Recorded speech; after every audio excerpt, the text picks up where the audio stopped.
Hey guys, in this video I wanted to look at the 2020 BMW 118i, particularly because I rented this car from National Rental Car in Germany when I was out there to do a drive on the Autobahn. So here we go, just going to give you a quick tour, walk around, show you what the car is like and everything around that from A to Z. So here we go. First up, here's the front face of the car. It does have a massive BMW kidney grille, just as most of the BMW cars have been going in that direction. At first glance, it looks like it has an adaptive radar module down here, and the kidney grills appear to be closed in the front. It does have standard halogens instead of HIDs, and it's got 16-inch wheels with Continental all-season contact 205/55 R16 tires. Now looking at the side of the car, one thing that stands out to me is this one massive line throughout the side and these three little fins on the mirror. Here's this whole side profile of the car. It is a hatchback and it is a tiny one at that.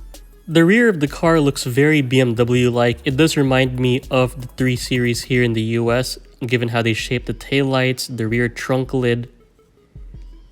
And taking a closer look at this, it does have a power trunk release, and that reveals room for about 3 carry-on bags and 2 duffel bags to fit right under this compartment. On the rear hatch door, they do have this red emergency triangle that can come out if needed. So this is the first BMW I've seen where you have to take your key out of your pocket to unlock the door using the remote and then get into the car. So here's the door panel. It does have cloth on it and quite a decent amount of rubber right around. It does have auto up and down on all 4 windows, which is a nice touch.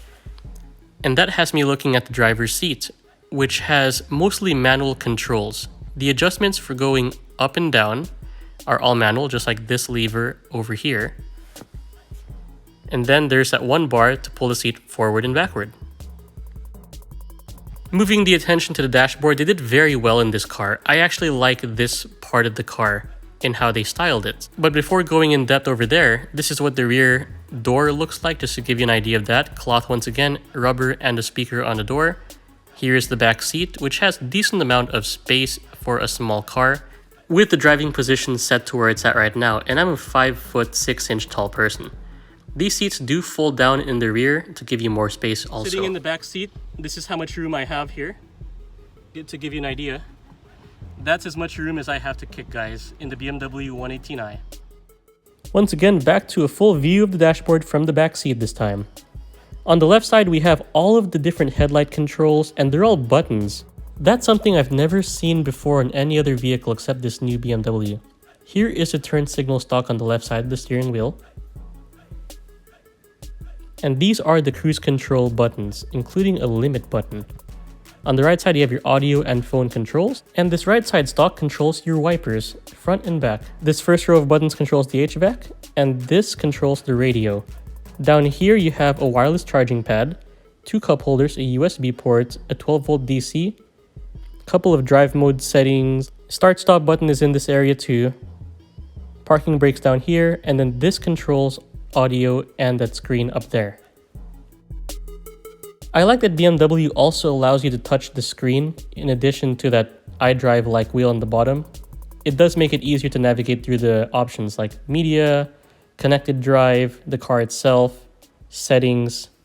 All of that stuff is within reach and at your fingertips. They also have this high-tech gear shifter where you have to hold this unlock button on the left side, pull it all the way down to go into drive, tap it up once to go into neutral, push it all the way forward to go into reverse, and then press the P button to park the car. Aside that, I forgot to mention that all of these buttons over here are not actually buttons, it's a touchpad where if you press on each thing, it vibrates. On the far right, you have a standard glove box with all of the manuals that come with the car.